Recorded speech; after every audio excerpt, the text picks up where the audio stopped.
The inner sphere had a procedure for everything. This was not arrogance. It was the accumulated administrative wisdom of civilizations that had been governing star systems for centuries. The specific institutional knowledge of people who had encountered enough situations to know that situations repeated themselves and that having a procedure ready was faster and cheaper than inventing one under pressure. Pirate incursion, Procedure 7 Alpha. Mobilize border assets, cut supply lines, offer amnesty to lower ranks, decapitate leadership. Unrecognized military force, Procedure 12 Delta. Establish communication, determine political affiliation, find the pressure point that made them someone else's problem. Existential threat, Procedure 1 Omega. Existed theoretically, had never been used. Was updated every decade by a committee that privately believed it would never need to be used because the inner sphere had survived everything so far, and the assumption was that so far was a reliable guide to the future. The procedures were good. The procedures had worked. The procedures had been built by people who had encountered every kind of enemy the inner sphere could produce. Every variation of greed, ambition, honor, revenge, ideology, desperation that 5 great houses and their centuries of conflict could generate. They had never been built for a civilization that had already lost everything once and had spent 30 years becoming the kind of thing that could survive having lost everything once. The 5 great houses assembled their response. They argued about which procedure applied. They argued about the procedures themselves. They argued because argument was what the inner sphere did when it was afraid and hadn't admitted it yet, with the specific energy of people who were hoping that the right framework would arrive before the enemy did. On the Autarch's promise, Colonel Vicor watched the communication traffic with the patience of someone who had been waiting for a very long time, for a moment that was now arriving and was not going to be rushed by anyone's urgency. He had chosen the world. Now he needed to give the inner sphere one final chance to understand what they were dealing with before understanding became irrelevant. He was not optimistic, he was thorough. The emergency session of the Inner Sphere Coalition, a name that none of the 5 houses had agreed on and that an administrative aide had put on the meeting invitation because someone had to call it something and the alternatives were worse. Convened on the neutral station of Harlech at 0900 Standard Time. Harlech was mercenary territory, which was the only reason all 5 houses had agreed to meet there. Nobody trusted anyone else's capital. Mercenary territory was the specific kind of neutral ground that the inner sphere had developed for situations where everyone hated each other, but hating someone else slightly more made temporary cooperation possible. The meeting room was large, formal, and carrying the specific atmosphere of somewhere that had been cleaned very recently and very thoroughly, in preparation for people who would notice if it hadn't been. House Davian's representative was Legate Commander Petra Stavros, sharp, efficient, carrying 11 years of frontline experience and the specific quality of someone who had been in enough conference rooms to know that the real meeting was always the 10 minutes before the formal meeting started. House Steiner's representative was Margrave Heinrich Brauer, tall, immaculately dressed, with the specific quality of someone who had been raised to believe that presentation was itself a form of argument and had never been in a situation that proved him wrong. House Kurita's representative was Taisho Ichiro Yamamoto, still precise, carrying his honor the way other people carried weapons. House Marek's representative was Admiral Cosima Reyes, technically brilliant, politically exhausted, operating on 4 hours of sleep and the specific energy of someone who had been right about something for a week and had not yet been credited for it. And House Liao's representative was Senior Advisor Chen Baolin, small, quiet, watching everyone else in the room with the specific attention of someone who had spent their career being underestimated and had developed underestimation into an intelligence-gathering methodology. They had been in the room for 9 minutes before the formal session started. In those 9 minutes, Stavros and Brower had established a tacit agreement to coordinate their opening positions. Yamamoto had spoken to nobody and communicated his entire strategic assessment through the angle of his posture. Reyes had drunk 2 coffees and reviewed 3 documents on her personal reader. Chen had watched all of them with the expression of someone taking very thorough notes in a notebook. Nobody could see.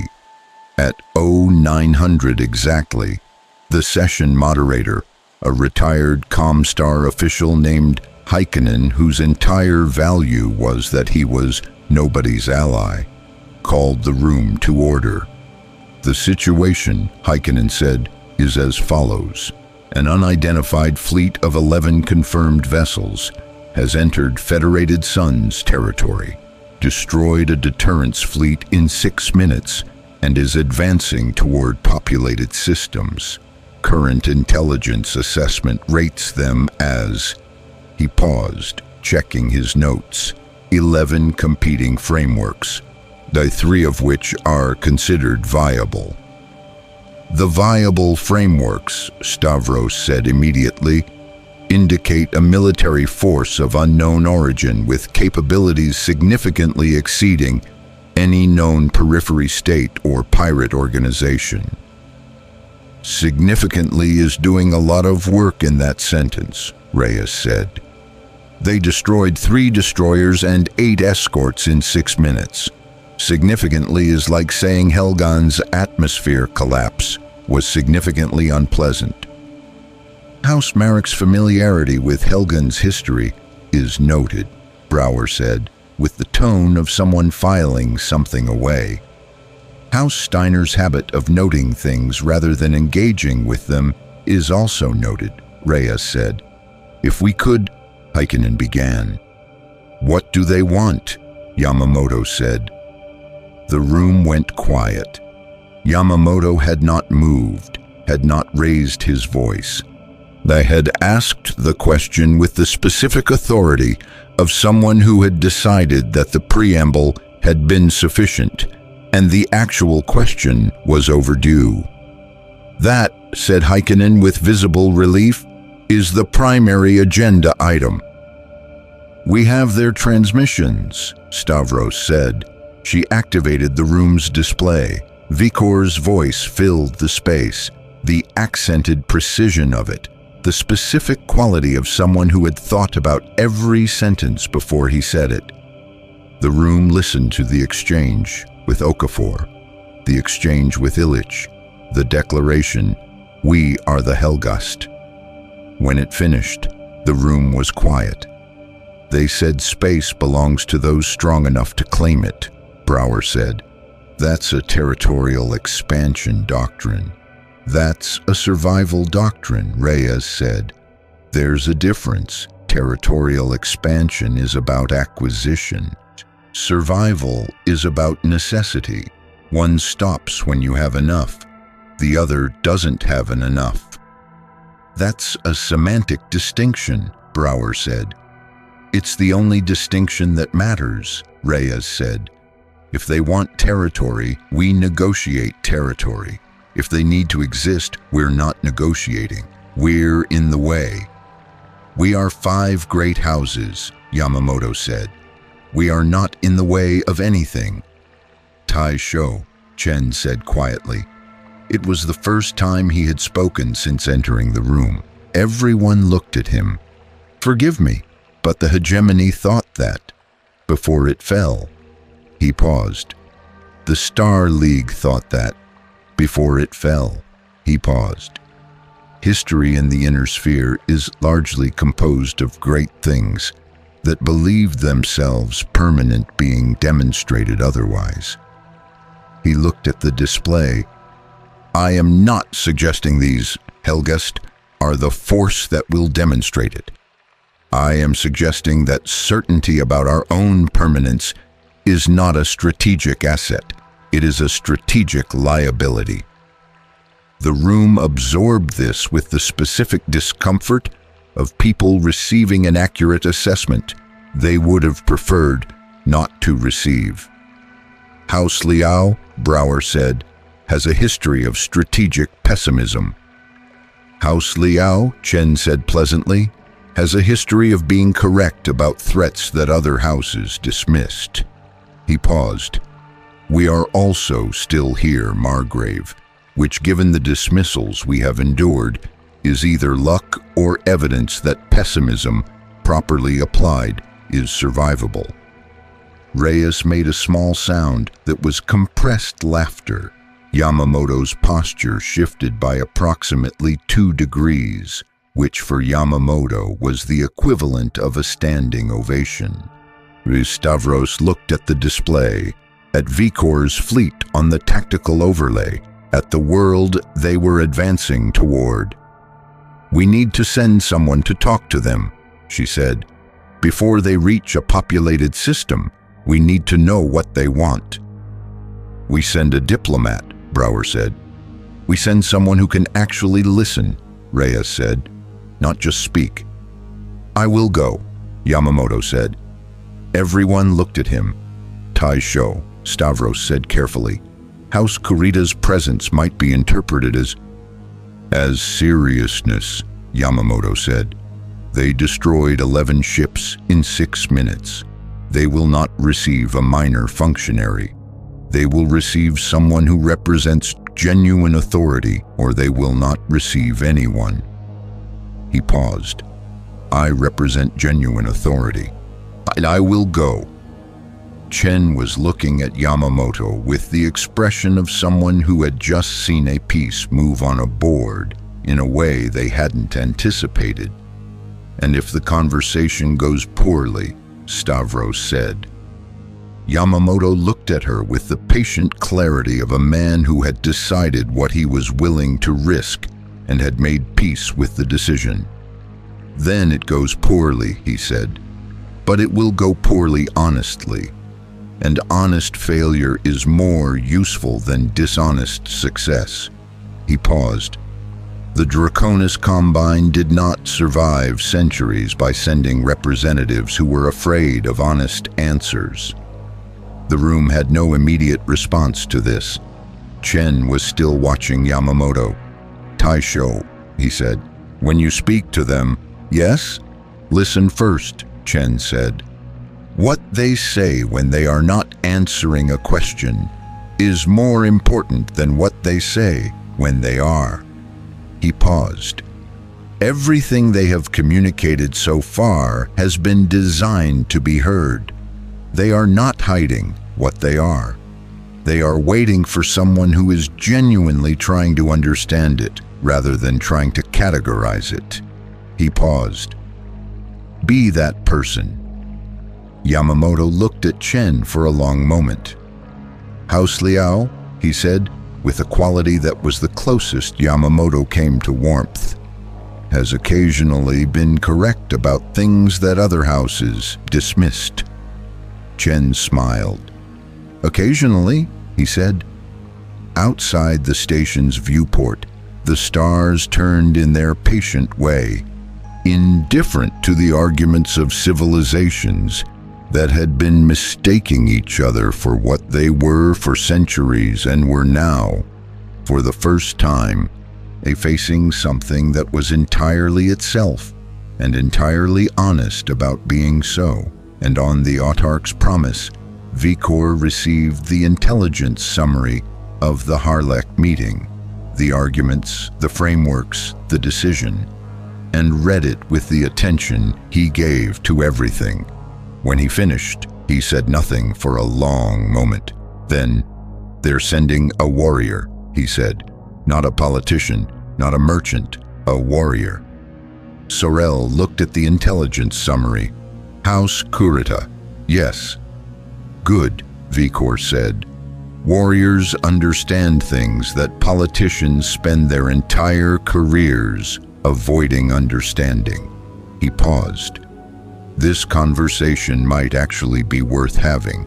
Taisho Ichiro Yamamoto arrived aboard the Autarch's Promise at 1400 with 2 aides, no weapons, and the specific quality of a man who had decided, before boarding the shuttle, that he was going to treat this encounter with the same complete attention he would give a superior opponent on the field. He had dressed formally, not in the diplomatic dress of someone performing authority. In the field uniform of the Draconis Combine Mustard Soldiery, pressed and decorated with the specific economy of someone who wore their rank as information rather than display. His aides had suggested the diplomatic uniform. He had declined. "We are meeting warriors," he had said simply. "We dress accordingly."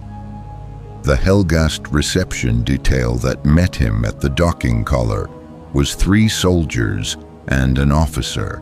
The soldiers were in full combat kit, not ceremonially, but actually, the gear worn and marked with the specific evidence of equipment used for its purpose rather than for appearances.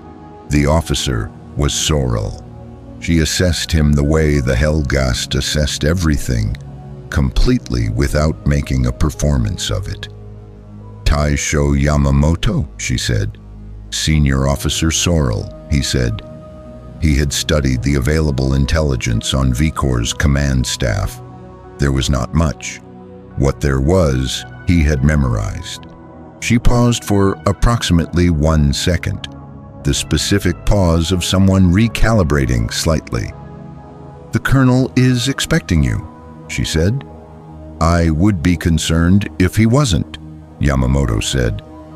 The route to Vikor's briefing room took them through 2 corridors and past a viewport that looked into the ship's secondary hangar. Yamamoto paused at the viewport. Below, a squad of Helghast infantry was running a drill, not a standard patrol exercise, something more complex, the specific choreography of a unit practicing close quarters clearing in a simulated environment. They moved with the efficiency of people who had done this so many times that the doing had become structural rather than conscious. He watched for 30 seconds. "How long have they been soldiers?" he asked. "Most of them since they could carry equipment," Sorel said. "Since childhood." "Since necessity," she corrected. "Childhood and necessity aligned for most of our generation." He looked at the squad, at the way they moved, at the specific quality that he recognized from his own soldiers, the quality that didn't come from training manuals and couldn't be produced by training manuals, the quality that only came from genuine stakes applied over sufficient duration. "They are very good," he said. "Yes," Sorel said, without pride, as fact. He turned from the viewport. "Take me to your colonel." Vikor's briefing room was not what Yamamoto had expected. He had expected the command aesthetic of someone who wanted visitors to understand their authority through the environment, the large table, the display arrays showing fleet positions and tactical data, the architecture of power. What he found was a room that was functional to the point of severity. 1 table, 2 chairs, a display showing the star map of the local region, not tactical overlays, not fleet positions, just the stars themselves. And on the console beside Vicor's chair, the photograph of Pyrrhus that had survived every ship transfer. Vicor stood when Yamamoto entered, not the bow of the inner sphere's formal protocols, the stand of one soldier acknowledging another. Yamamoto registered this, responded in kind. They sat. For 3 seconds, neither of them spoke, not the uncomfortable silence of people who didn't know how to begin. The specific silence of two people who had both decided that the quality of the conversation was more important than its speed, and were taking a moment to confirm that the other person had made the same decision. "You dressed in field uniform," Vicor said. "You are a military commander," Yamamoto said. "I dressed appropriately." "Your colleagues sent a diplomat first," Vicor said, "to the previous contact points, the border patrol, the deterrence fleet commander." He paused. "Oh, they sent authority figures wearing authority at us, rather than authority figures arriving with genuine interest in what they would find." Another pause. "You are the first one who appears to have considered that what you find might require something other than authority." "I was advised to listen first," Yamamoto said. "By whom?" "The House Liao representative." Vicor was quiet for a moment. "The quiet one who watched everyone," he said. "You intercepted the meeting." "We intercept everything," Vicor said, without apology. "Your encryption is determined. It is not ultimately an obstacle." He paused. The Liao advisor was the only one in the room who was thinking about the problem rather than the response to the problem. "There is a difference." "There is," Yamamoto agreed. "Well, he told me that what you say when you are not answering a question is more important than what you say when you are." He paused. "I have been thinking about that since we left Harlech." "And what have you concluded?" "That everything you have communicated since your arrival has been designed to produce a specific understanding in us," Yamamoto said. "The border patrol exchange, the deterrence fleet, the advance, the pace of the advance, deliberately unhurried, giving us time to mobilize and coordinate and argue." He paused. "You are not in a hurry, which means either you have unlimited time or you are very confident about the outcome. Given your situation," he paused, "I think it is confidence." Vicor looked at him. "What is our situation in your assessment?" he said. "You are far from anything that supports you," Yamamoto said. "You have 11 ships of significant capability, but finite supplies, finite ammunition, finite everything. You cannot sustain an extended campaign. Every day in the inner sphere costs you resources you cannot easily replace." He paused. "Which means you are not planning an extended campaign. You are planning something specific, finite, and decisive." He paused. "And you have already identified what that specific thing is." The room was quiet. Vicor looked at Yamamoto with the expression of someone encountering the assessment they had expected and finding that the expectation being met was itself informative. "You are better at this than I anticipated," Vicor said. "I am exactly as good as necessary," Yamamoto said. "No better. The Draconis Combine does not produce analysts who are better than necessary. It produces analysts who are precisely calibrated to the problems they are given." He paused. "You are a large problem. I have calibrated accordingly." Something moved in Vicor's expression that was not quite amusement and was not quite respect, and was the specific frequency between those two things that people only reached when they had spent enough time around people who were serious. "What do you want to know?" Vicor said. "What do you want?" Yamamoto said, directly, without preamble, the question he had been brought here to ask. Vicor was quiet for a long moment. He looked at the star map on the display, at the stars, then at the photograph of Pyrrhus beside his console. "I want you to understand something first," he said, "before I answer, because the answer requires a foundation, and the foundation requires that you understand what we are before you can understand what we want." He paused. "Will you allow me that?" "Yes," Yamamoto said. "We were a civilization," Vicor said.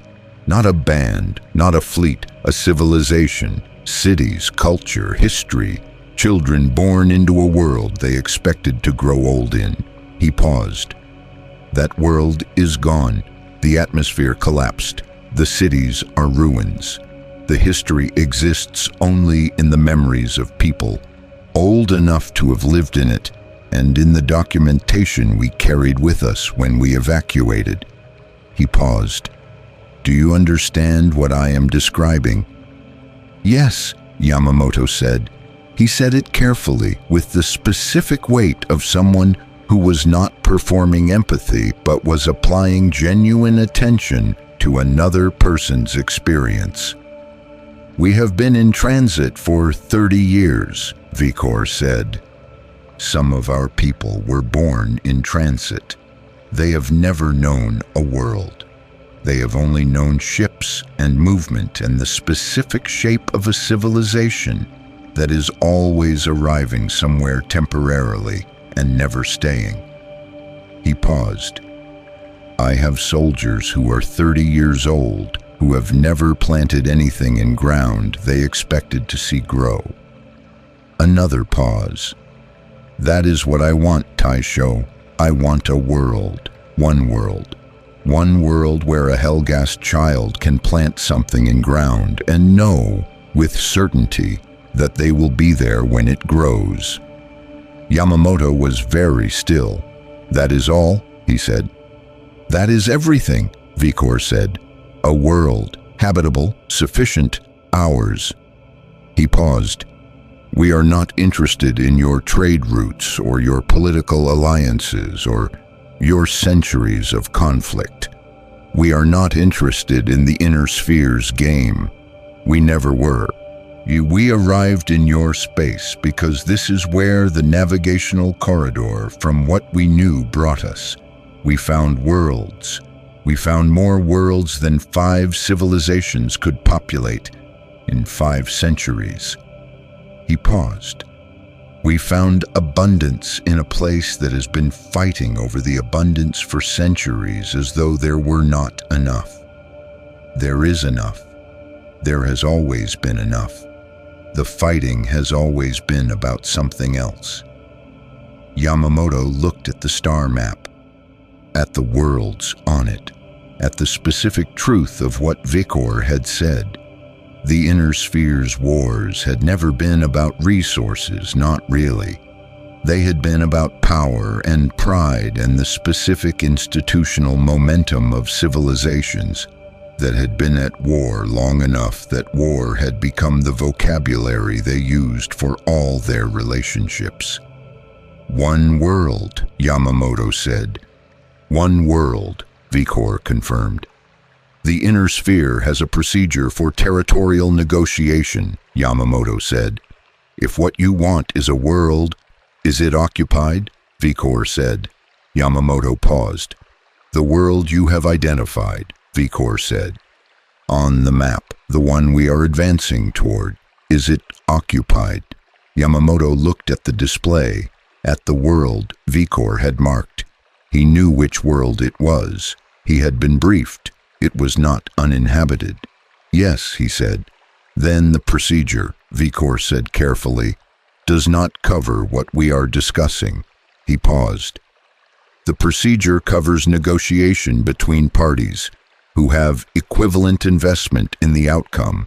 The population of that world has a home. We do not. The negotiation between someone who has a home and someone who needs one is not a negotiation between equals.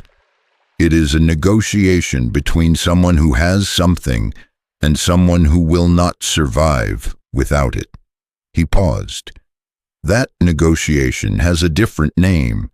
In your history and in ours, it has always had the same name.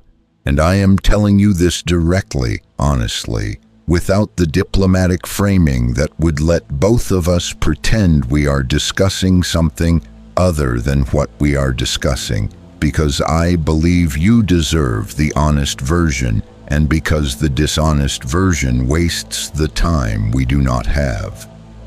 The room was very quiet. Yamamoto looked at Vikor, at the photograph of Pyrrhus, at the ruins visible even from orbit in the old image. He thought about what Chen had said. They are waiting for someone who is genuinely trying to understand it rather than categorize it. He tried. "The population of that world," he said. "What happens to them?" "We are not exterminators," Vikor said. "We are not conquerors in the historical sense. We do not want subjects. We do not want a labor population. We do not want to run an empire of unwilling people. That is not what the Helghast are." He paused. "The population will be relocated with dignity, with resources, to wherever they choose to go within the inner sphere's abundant options." He paused. "We are taking a world, Taisho. We are honest about that. We are not taking lives. There is a difference. The inner sphere has spent centuries taking both simultaneously and calling it civilization. We are asking for less than that." Yamamoto was quiet for a long time. He was thinking about honor, about the Combine's code, about the specific weight of sitting across from someone who was being more honest than diplomacy required, and what that honesty meant and what it cost the person delivering it. "If I bring this to the other houses," he said, "they will not agree. They will see it as capitulation, as establishing a precedent." "I know," Vikor said. "The fighting will come regardless." "I know," Vikor said again. "Then why tell me?" Yamamoto said. "Why this conversation if the outcome is the same?" Vikor looked at him directly. "Because the outcome is not the same," he said.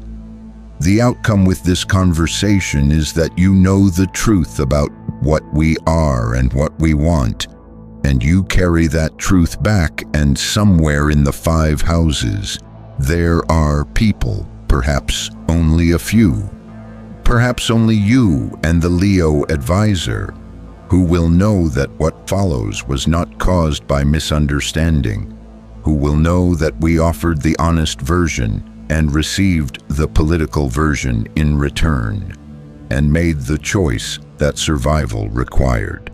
He paused. "History is eventually written accurately.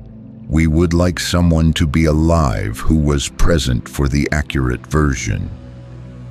Yamamoto looked at him for a long moment. Then he said, with the specific quality of a warrior giving another warrior the acknowledgement their honesty had earned, "I will remember every word of this conversation." "I know," Vikor said. "That is why I had it with you and not with a diplomat." Outside the viewport, the inner sphere turned in its ancient, complicated way, full of civilizations that had been lying to each other for so long that honesty had become the most surprising weapon available. And Yamamoto, flying back to Harlech in a shuttle that felt smaller than it had on the way out, looked at the stars and thought about a child who had never planted anything in ground they expected to see grow, and felt for the first time since the session began the specific weight of a situation that his honor code had a word for, but his political training did not. The world was called Tintavel. It was not a famous world. It was not a strategically critical world. It was not the kind of world that appeared in the Inner Sphere's war histories as a turning point or a prize. It was a medium-sized colony of approximately 400,000 people, primarily agricultural, sitting in the middle periphery border region where House Davion's administrative attention was thinner than it was closer to Avalon City. It had good soil. It had a breathable atmosphere that ran approximately 22% oxygen at sea level, which was higher than the Inner Sphere average and much higher than Helghast had ever managed at its best. It had seasons. It had a capital city called Grenvas that had one decent bar, one hospital that was adequate for peacetime, one militia garrison that was trained for pirate interdiction and had never needed to be trained for anything else. The garrison commander was Captain Rosario Anaya.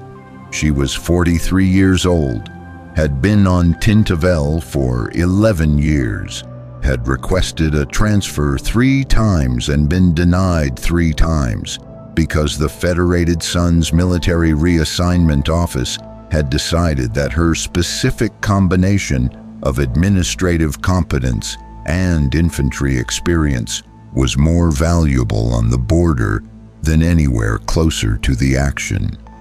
She had accepted this with the specific philosophical resignation of someone who had learned that the military's logic and personal preference existed in separate universes. She had built a good life on Tintavel.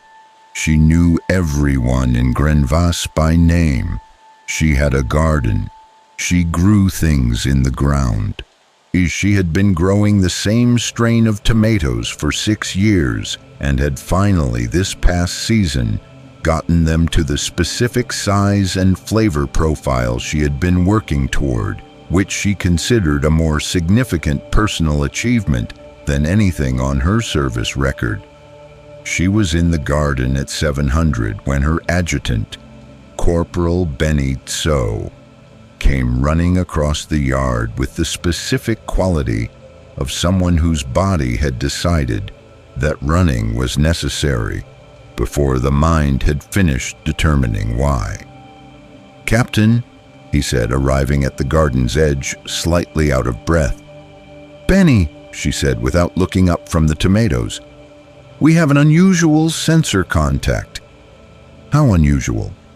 "The kind that HQ sent an emergency flash about 20 minutes ago." She looked up, looked at the sky, at the specific quality of a morning sky that was just a morning sky, blue and unremarkable and giving no indication of anything. "Tell me," she said. 11 ships, Tso said. "Unknown configuration, entered the system at 0643. They're not broadcasting a transponder." "Pirates," she said. "HQ says not pirates," Tso said. "HQ says..." He paused, looking at his handheld with the expression of someone reading something they are not entirely sure they understand. "HQ says they are the Helghast, and they are to be treated as an existential level contact, and we are to establish communications and hold position and do not engage."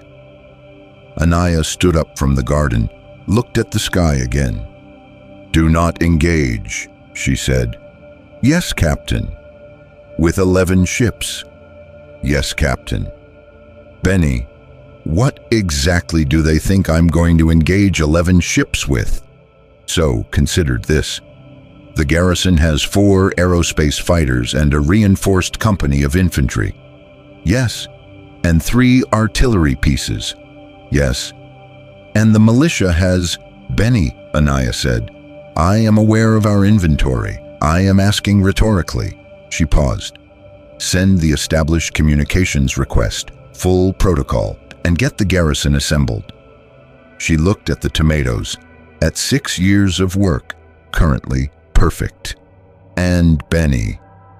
Captain, if this goes badly, she said, I want it on the record that the tomatoes this year were exceptional. So looked at the tomatoes, at Anaya. I'll make a note in the log, Captain. Good, she said. Let's go meet whoever this is.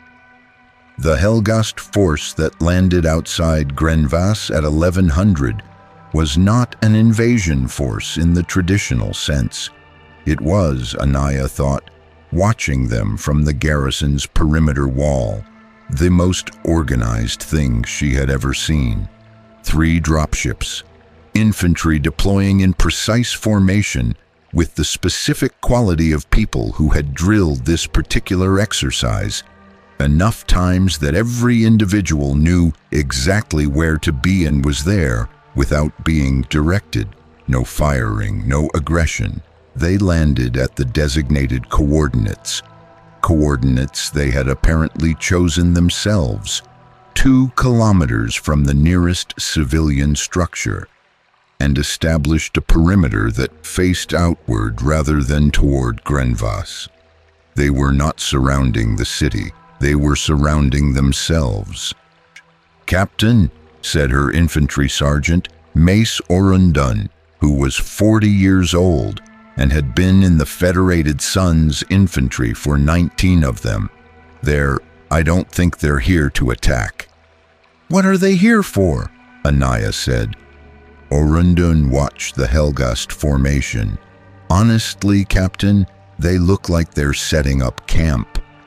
The Helghast officer who approached the garrison perimeter under a flag of communication, not a white flag, a Helghast signal flag that the garrison didn't recognize but that was clearly intended as a flag of communication, was young, late 20s, moving with the specific quality of someone who had been a soldier since early and was now being asked to be something slightly different and was applying the same complete attention to the new task. His name was Lieutenant Davan Kors. He stopped 6 meters from the perimeter gate. Garrison commander, he said. His standard was accented but fluent. I am Lieutenant Kors of the Helghast Expeditionary Force. I am authorized to communicate on behalf of Colonel Vikor. He paused. I would like to speak with you, without weapons raised. We are capable of having this conversation with weapons raised, but I would prefer not to. Anaya looked at him.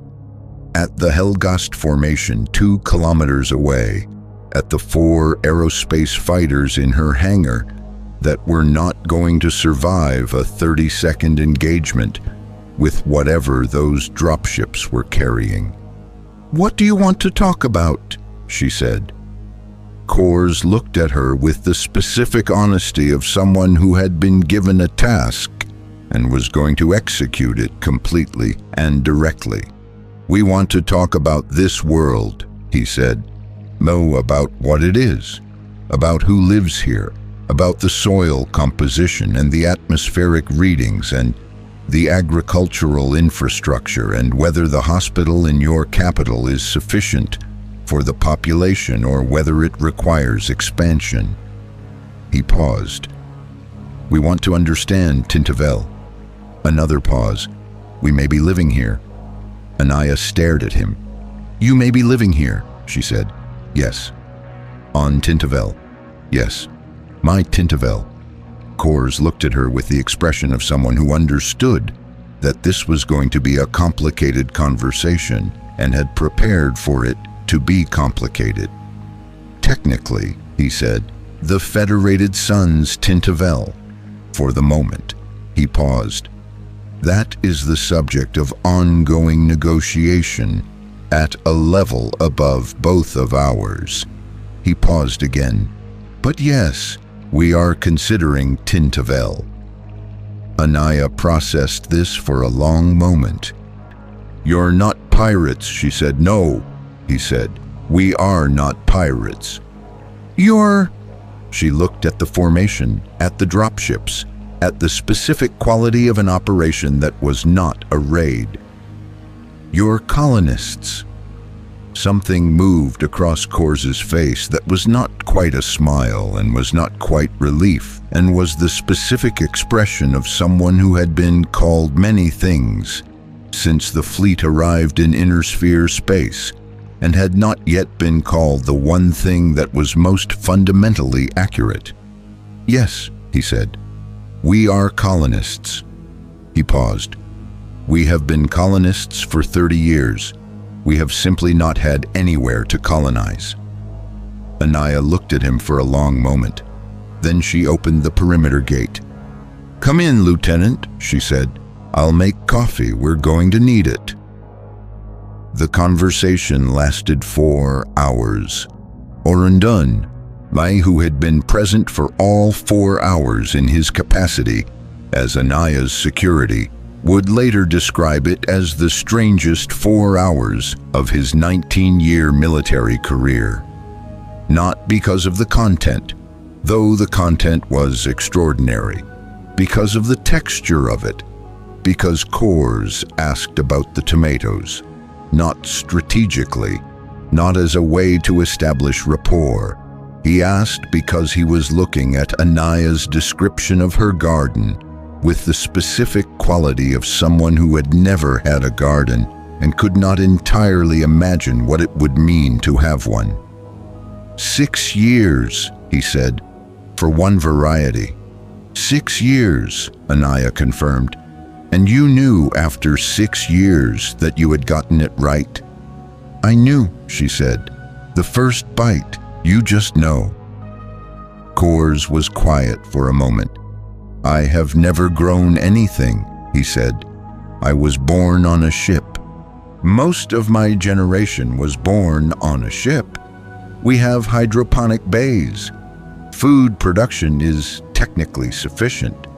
But, he paused, looking for the right word. It is not the same thing.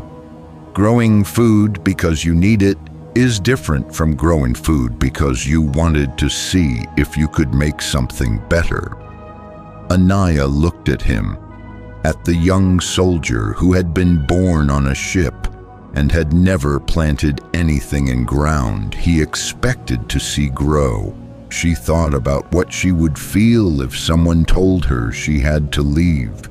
She thought about 6 years of tomatoes. She thought about 400,000 people who had built their lives in this soil and called it home. Then she thought about a civilization that had been looking for ground for 30 years. Lieutenant, she said, I'm not going to pretend that what you're describing is acceptable. What you're describing is taking our world. Whatever the diplomatic framing, whatever the relocation arrangements, whatever the resources offered, it's taking our world. Yes, Kors said, simply. It is. And you're telling me this directly. Yes. Without trying to make it sound like something else. Yes, he said. Colonel Vikor believes that people deserve to understand what is happening to them, not a version of it, not a diplomatic framing designed to make the understanding more comfortable. He paused. He says, the most disrespectful thing you can do to a person is lie to them about their own situation. It treats them as someone who cannot handle the truth of their own life. We do not do that. Not to enemies. Not to anyone. Anaya was quiet. Orundun, behind her, was very still. Your colonel says that, she said. Yes. A man who is taking our world. Yes, Kors said. He would also say, I am not unaware of what I am doing. I am not pretending it is something other than what it is. I am a man who has 300,000 soldiers and an equal number of civilians who have been in transit for 30 years and need ground under them. And I have found the ground, and the ground is occupied. And I do not have the luxury of finding unoccupied ground because the math of my people's survival does not give me that luxury. He paused. He would say, I am not asking you to forgive this. I am asking you to understand the difference between a man who takes because he wants more and a man who takes because his people will not survive the not taking. One of those men is a conqueror. The other is something harder to name and harder to judge. The room was silent for a long moment. Anaya looked at the table, at her hands, at the coffee going cold in the cups between them. What happens to us, she said. The people here, the 400,000 people on this world. Relocation, Kor said, with full logistical support, resources, compensation at a rate that Colonel Vikor intends to negotiate personally with the relevant house authorities. He paused. You will not be harmed. You will not be dispossessed without recourse. You will lose this world and you will receive, in its place, the support necessary to build a new one somewhere else. It's not the same, Anaya said. No, he said. No, it is not the same. He looked at her with the full honesty that Vikor had built into every Helghast communication since their arrival. It is not the same, and I will not pretend it is the same, and I will not insult you by suggesting that what you lose is equivalent to what you receive. You are losing a home. That is not compensable. That is not something that resources or relocation or negotiated settlements make equal. He paused. What I can tell you is that we know what it is to lose a home. We know it specifically, completely, in a way that most people are fortunate never to understand. And because we know it, we will not make you lose yours with any less dignity than we would have wanted when we lost ours.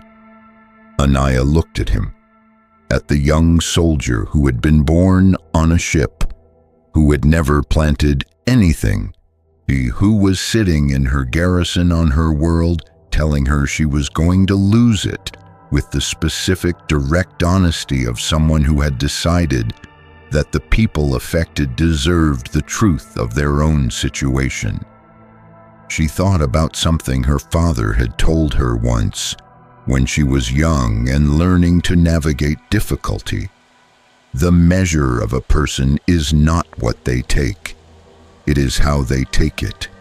The ones who take without seeing you, they are the ones to fear. The ones who take and look you in the eye and tell you exactly what they are doing, those are the ones who might eventually be worth talking to. She didn't know if Vikor was worth talking to.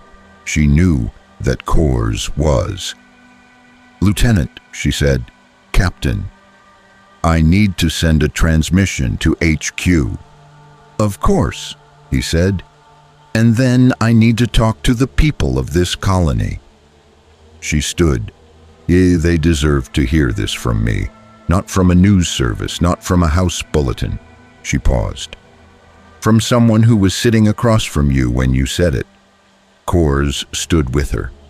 Yes, he said. That is... He paused, finding the word.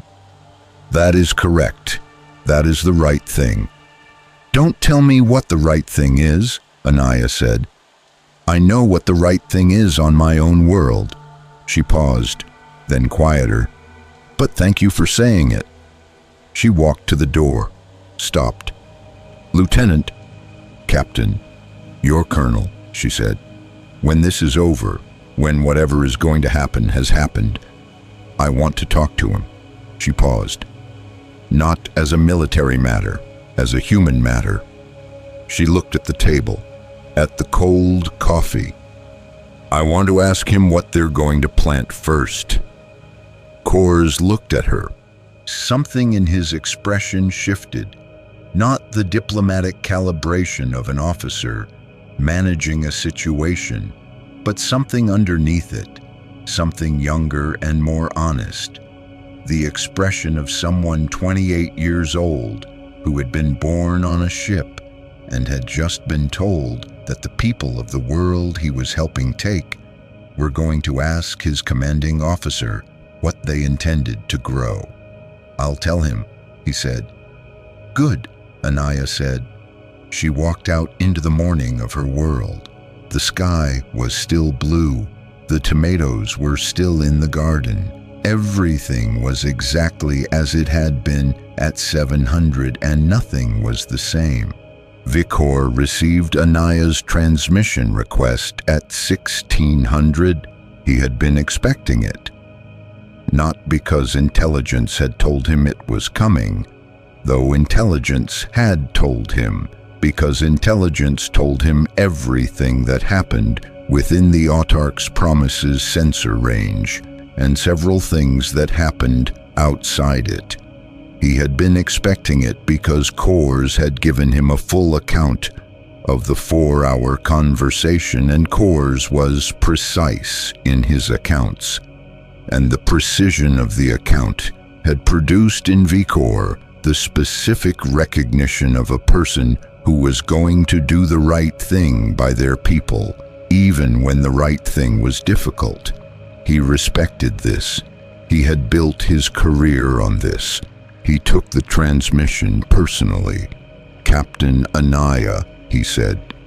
"Colonel Vikor," she said. The channel carried her voice with the quality of someone who had spent the last 3 hours doing the hardest thing a garrison commander could do, telling 400,000 people that their world was the subject of a negotiation they had no power over and was still standing after it. "You spoke to your colony," he said. "I did." "How did they receive it?" A pause. "How do you think?" she said.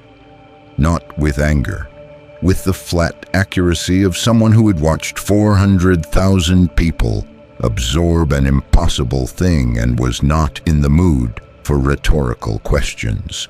"With grief," he said, "with anger, with the specific disbelief of people who had not considered this category of event, because this category of event was outside the range of what their experience had prepared them for."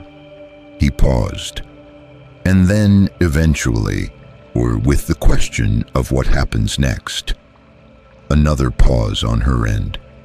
"Yes," she said quietly. "That's exactly right. The question of what happens next is the question I want to answer for you directly," Vikor said. "Not through channels, not through diplomatic intermediaries. You spoke to your people honestly. The courtesy of an honest reply from me is the minimum appropriate response." "Then tell me," she said. "Not the diplomatic version. The same version your lieutenant gave me." "The same version," he confirmed.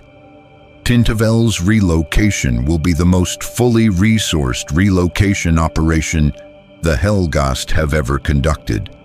Not because I am trying to soften what we are doing.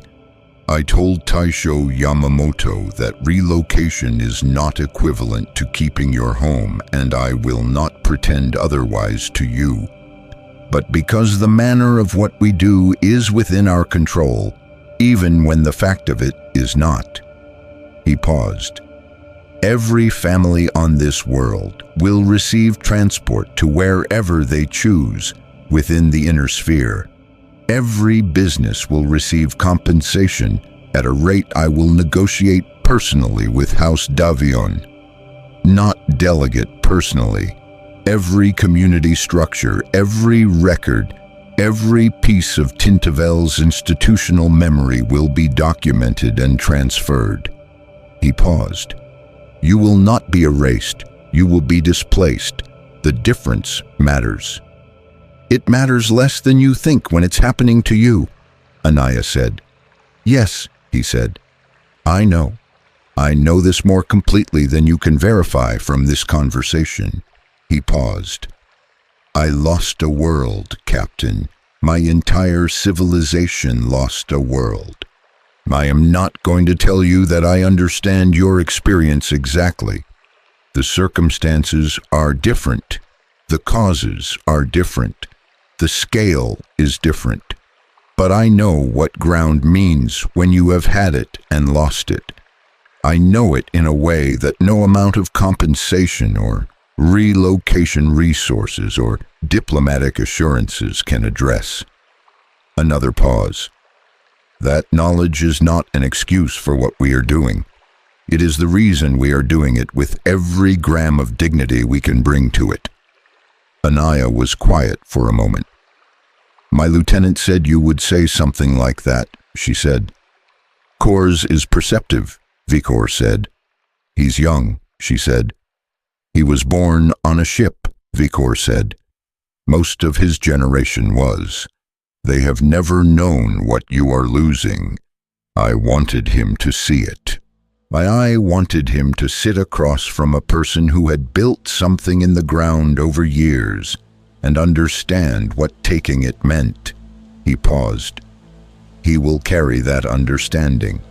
When the Helghast build on Tintavel, the generation that was born in transit will build differently for knowing what was here before them. Is that supposed to be comforting? Anaya said. No, Vikor said. It is supposed to be true. He paused. Comfort is what you offer when you cannot offer justice. I cannot offer justice.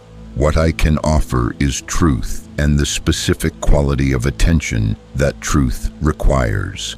I can offer you a commander who knows what he is doing and is not hiding from that knowledge behind diplomatic language. He paused.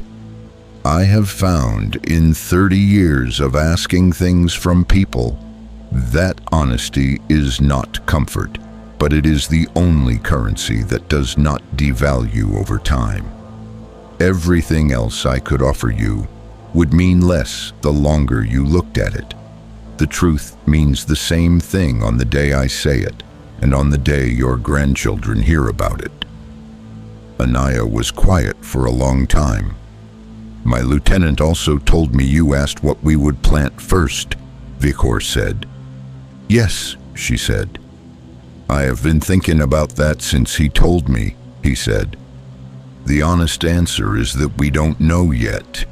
We have not had the luxury of choosing what to plant. We have only had the luxury of surviving. He paused. But I have a botanist on my staff, Dr. Yeva Maris. She has been with the fleet since the evacuation. She is 61 years old, and she has carried seed stock for 30 years in the hope that one day the seeds would be relevant. He paused. She has been waiting to be relevant for 30 years. I imagine that when we have ground, she will have opinions about what goes in it first. Tell her, Anaya said, that the soil in the Eastern Valley has good drainage and a clay component that's excellent for root vegetables. A long silence. I will tell her, Vikor said. And tell her, Anaya stopped, started again. Tell her the tomatoes in the garden at the garrison are a specific variety that took 6 years to develop. The seeds are on the property. They're hers if she wants them. A pause. Consider it a housewarming gift. Vikor was quiet. When he spoke, his voice had the specific quality it had when he was receiving something he had not calculated for. Not surprised exactly, because surprise required an innocence of expectation that 30 years had processed out of him, but something adjacent to it. Something that was the response of a man who had been so long in the business of taking that being given something freely and specifically and by someone who had every reason not to give it, produced an emotion he had to take a moment to locate. "Captain Anaya," he said, "I will ensure that those seeds are treated with the care they deserve." "They're just tomatoes," she said. "No," he said quietly. "They are 6 years of someone's patience and attention, turned into something that grew in ground that person loved. They are not just tomatoes.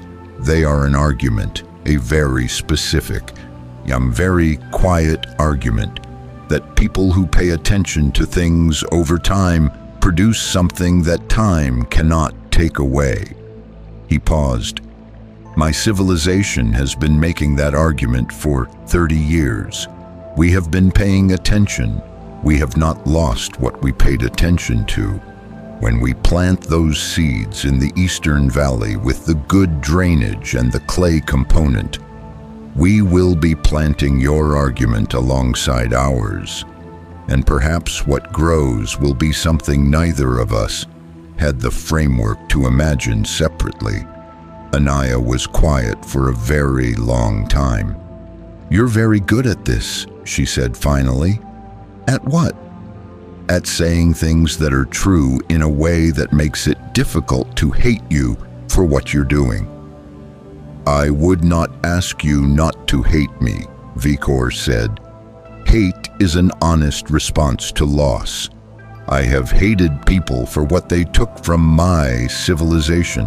I hated them specifically and accurately, and that hatred did not diminish the loss, but it gave me something to do with it that was more dignified than despair." A pause. "Hate me if you need to. I would rather have your honest hatred than your dishonest acceptance. Honest reactions are navigable. Dishonest ones collapse under the weight of what they're concealing." Anaya made a small sound, not a laugh exactly, the sound of someone who found something true at a moment when they had not expected to find something true. "Colonel," she said, "Captain, when this is over, when the relocation is complete and your people are building and whatever was going to happen with the 5 houses has happened." She paused. "I want to come back, not to take it back. I know what you have and I know what we don't have, and I'm not asking for the impossible." She paused. "I want to come back and see what grew." Vikor was quiet. Outside his viewport, Tintavel turned in the afternoon light of its star, green and brown and blue, an ordinary world that had become, in the last several hours, something other than ordinary in ways that would not fully reveal themselves for years. "When that day comes," he said, "you will have a standing invitation." "I'll hold you to that," she said. "I expect you will," he said. The channel closed. Vikor sat in the quiet of his command room for a long moment.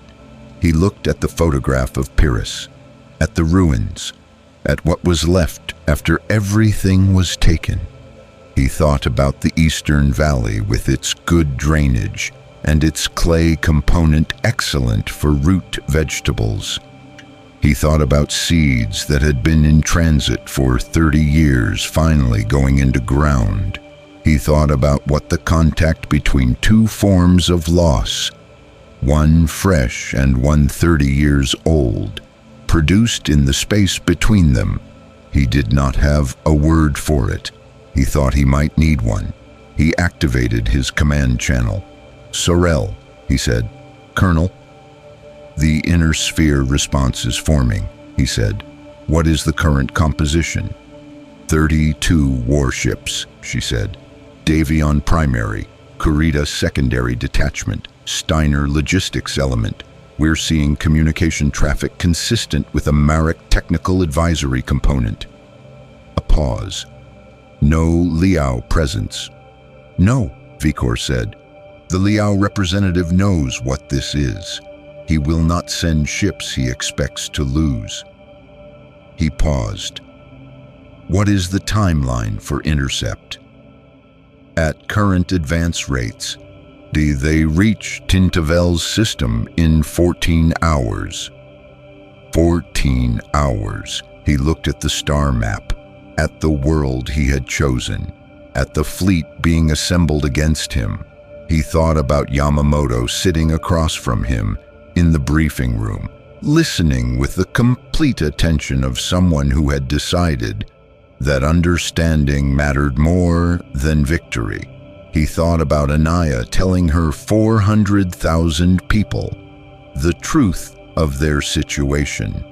He thought about Kors sitting in a garrison kitchen with cold coffee being asked about tomatoes. He thought about what all of it meant. What it meant was this: the inner sphere was not what he had assessed from the outside. From the outside, it looked like what it had always looked like in the intelligence reports. 5 civilizations playing an elaborate game of power and politics with a sophistication that had been refined over centuries. Calculating, strategic, managing everything. From the inside, it looked like something else. It looked like people.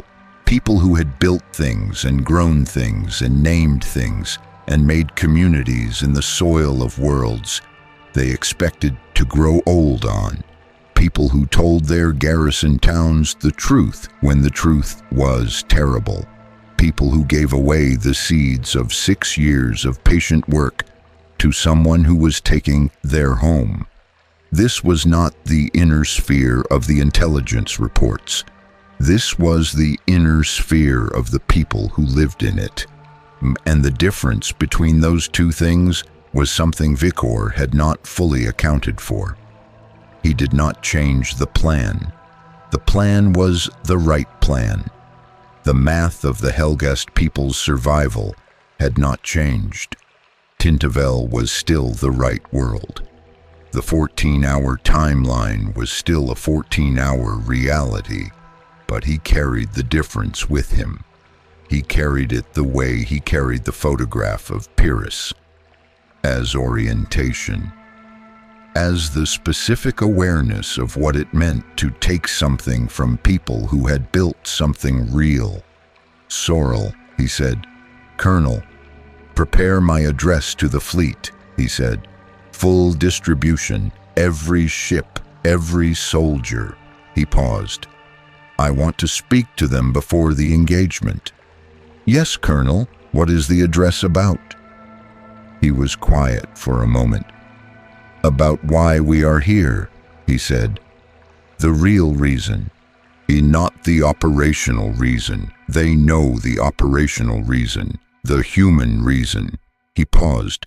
"Because in 14 hours they are going to fight people who have built things and grown things and loved specific pieces of specific worlds.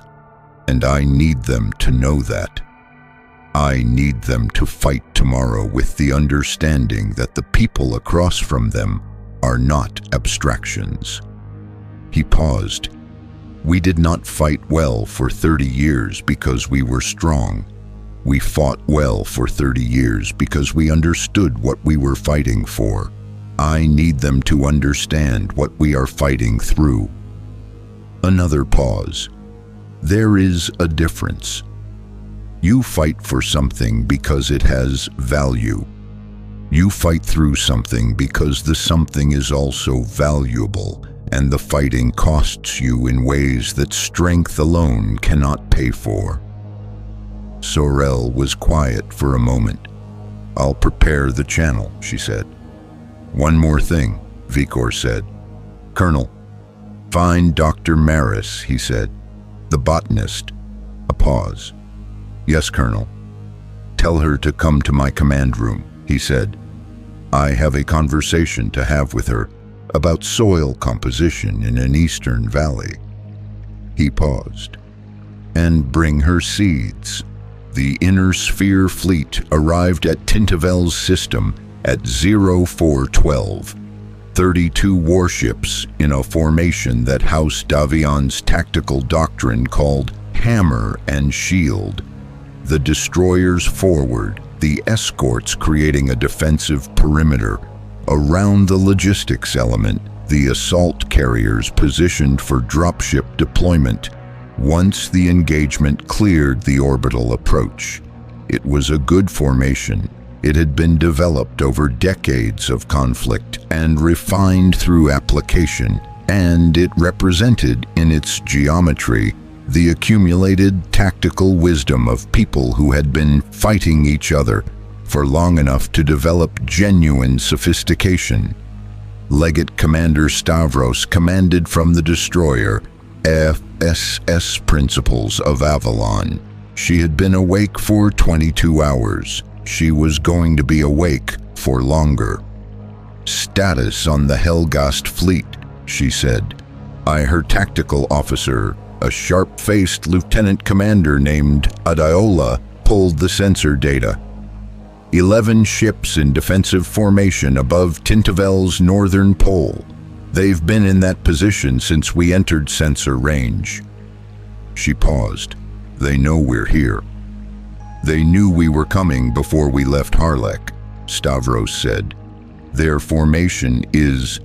Adiola studied it. "It's not a combat formation. It's not defensive in the standard sense either.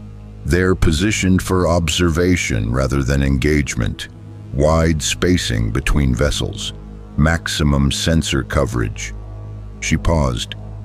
"They look like they're watching us arrive." "They probably are," Stavros said. Her communications officer turned from his station. "Incoming transmission, Commander. Helghast flagship." Stavros looked at the display. At 11 ships arranged for observation above a world that had 400,000 people on it, and a garrison commander who had apparently given the enemy her tomato seeds, which was the most bewildering item in the intelligence briefing she had read on the transit, and which she had read 3 times trying to find the strategic implication. "Put it through," she said.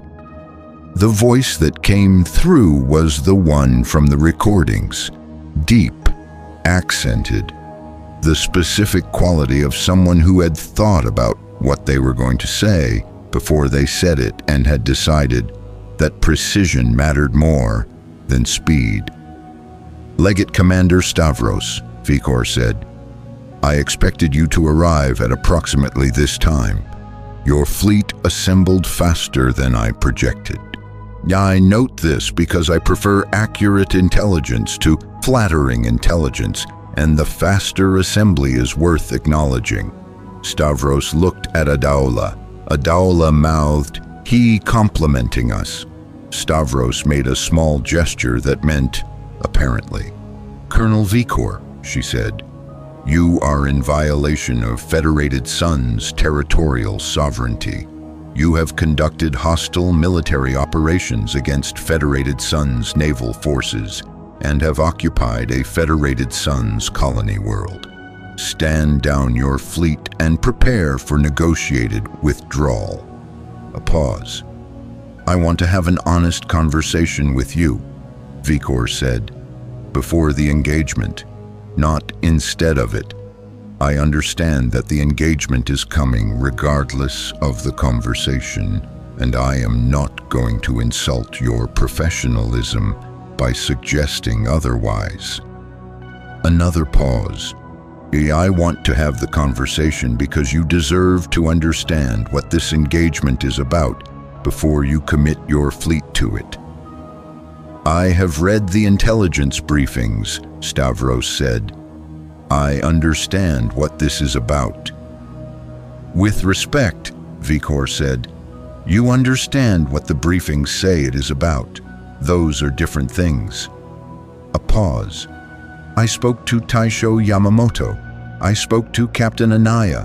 I am now speaking to you. I speak to everyone who has the authority to make decisions, because I believe that people who make decisions deserve accurate information about what they are deciding. He paused. You are about to commit 32 ships to an engagement to remove us from a world that we need, in a way that your civilization has never needed anything. Every civilization needs worlds, Stavros said. To expand into, yes, Vikor said. To add to what they already have. That is a very different need from the need of a civilization that has no world and has not had one for 30 years. A pause. Legate Commander, what would you do for Avalon City? What would you sacrifice? What would you ask your soldiers to endure for the world where your civilization's heart lives? Stavros said nothing. Now imagine you lost Avalon City, Vikor said. Imagine it is gone. Not conquered, gone. The atmosphere, the cities, the graves of your dead. Everything. Imagine your entire civilization crammed onto ships with everything they could carry and told. Survive. Find somewhere else. Keep going until you find somewhere else. A pause. After 30 years of that, the Legate Commander, after 30 years of your children being born on ships and asking what ground feels like, what would you do when you found a world that could sustain your people? The bridge was very quiet. Adaola was studying her console with the specific attention of someone who was not looking at the commander, so the commander would not have to manage their expression. I would want the world, Stavros said. Her voice was flat, not conceding, acknowledging. That doesn't change that 400,000 people live there. No, Vikor said. It does not. I have spoken to their garrison commander. I have made arrangements that I intend to honor completely. The people of Tintavel will not be harmed. They will be relocated with full resources and full dignity. He paused. I am not asking you to accept what we are doing. I am asking you to understand it. The difference matters because if you understand it, truly understand it, the engagement you are about to begin has a different character. What character does it have if I understand it? Stavros said.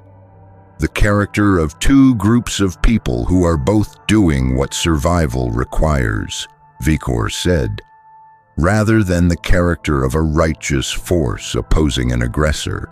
We are not aggressors in the sense your doctrine means.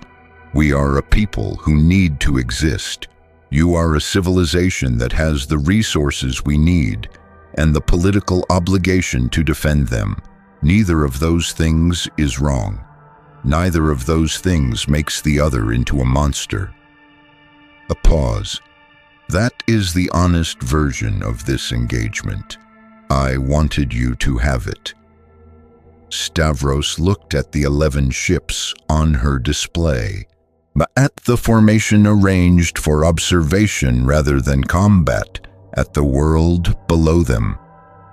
She thought about Yamamoto's report from his conversation with Vikor, the specific quality of it, the way Yamamoto, who was not a man given to emotional language, had written a report that contained 3 paragraphs that were not strategic assessment at all, but something closer to the record of a human encounter.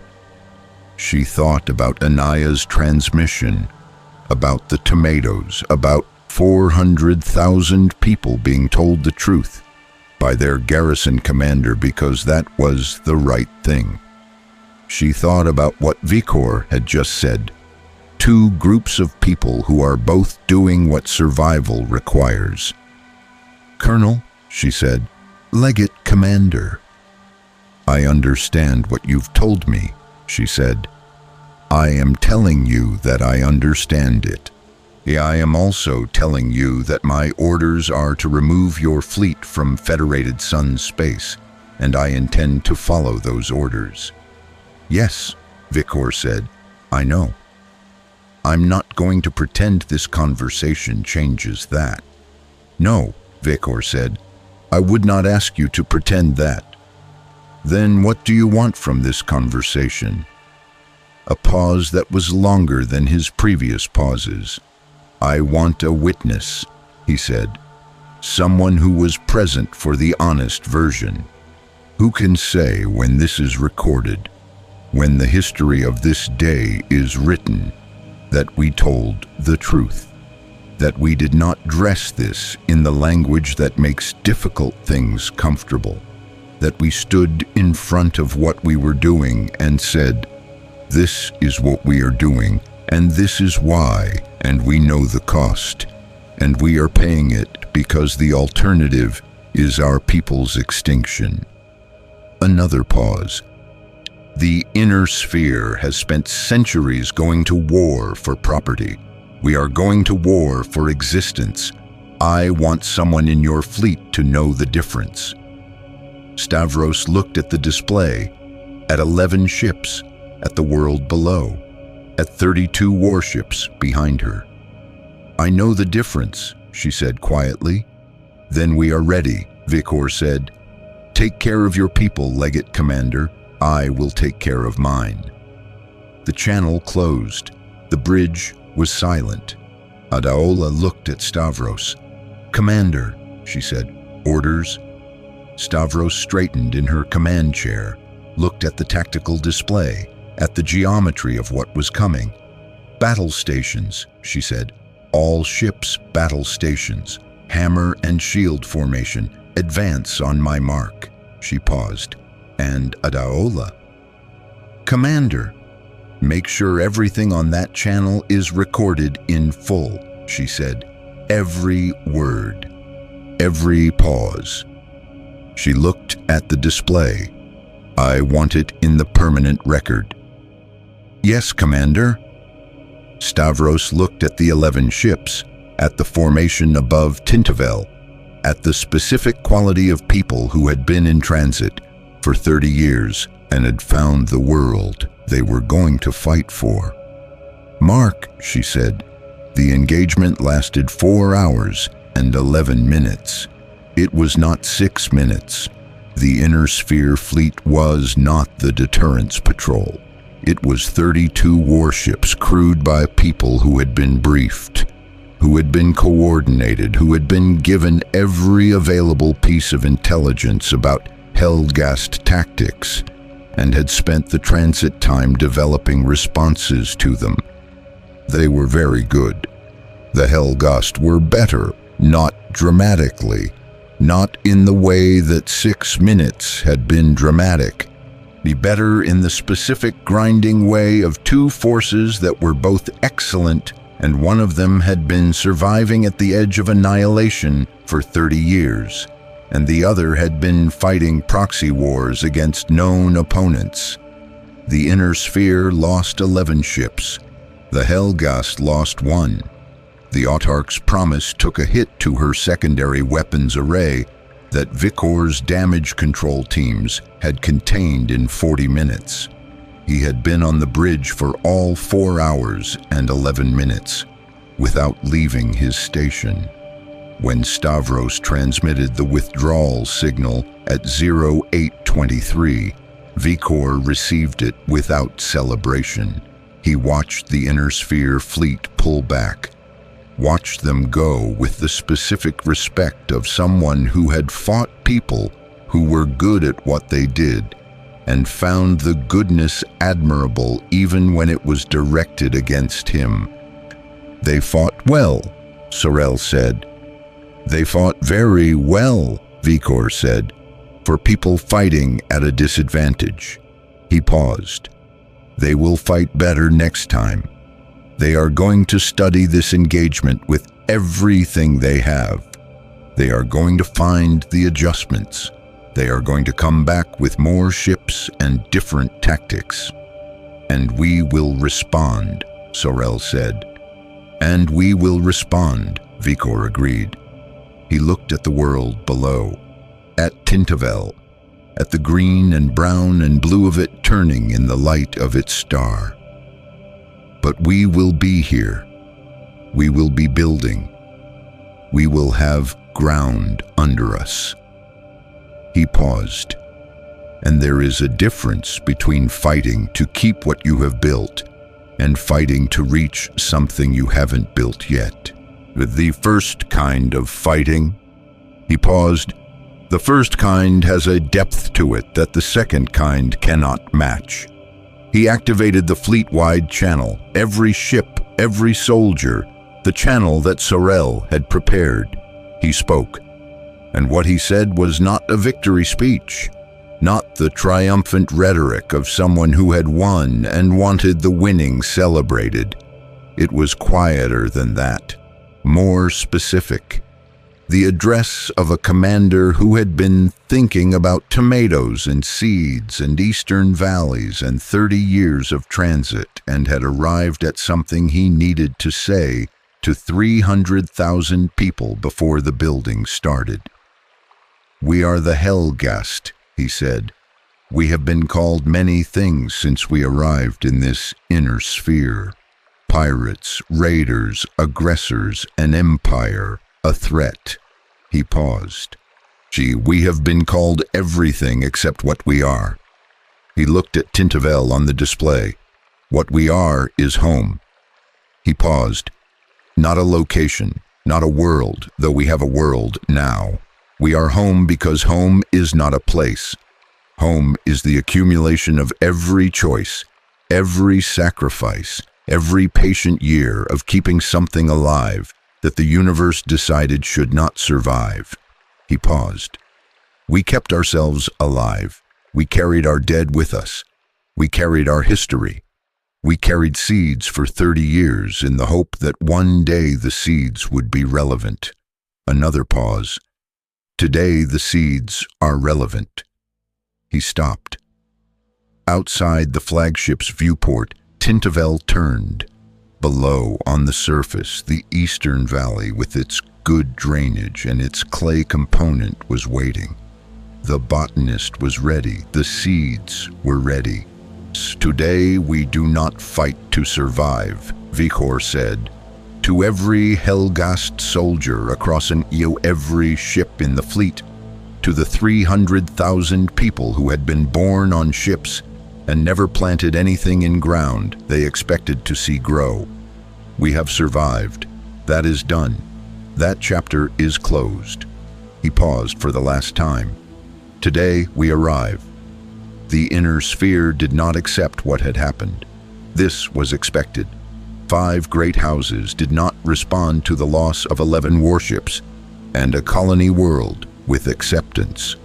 They responded with the specific institutional energy of civilizations that had been refusing to accept things for centuries, with emergency sessions and strategic reviews and the redirection of resources toward a problem that had not been in any plan 2 weeks ago and was now at the top of every plan simultaneously.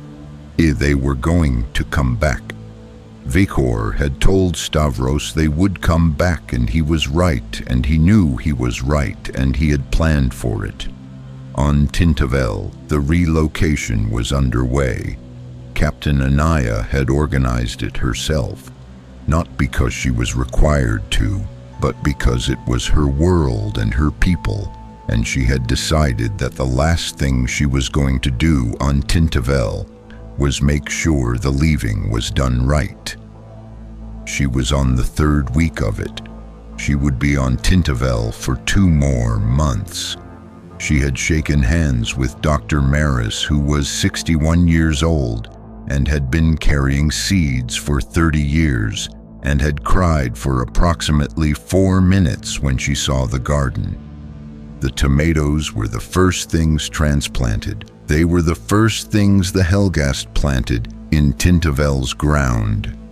This was not in any plan. It was the right thing. In the corridors of the 5 great houses, the arguments continued. faster now, louder now, with the specific urgency of people who had stopped arguing about what the Helghast were and started arguing about what to do about them. New alliances were forming, old ones were straining.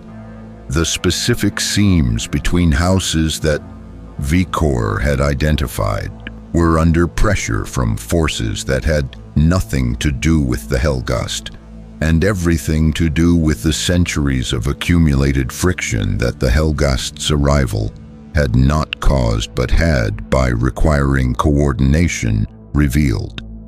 The inner sphere was changing, not because the Helghast had conquered it, because it had looked at itself in the mirror of an outside observer and found the reflection more complicated than it expected.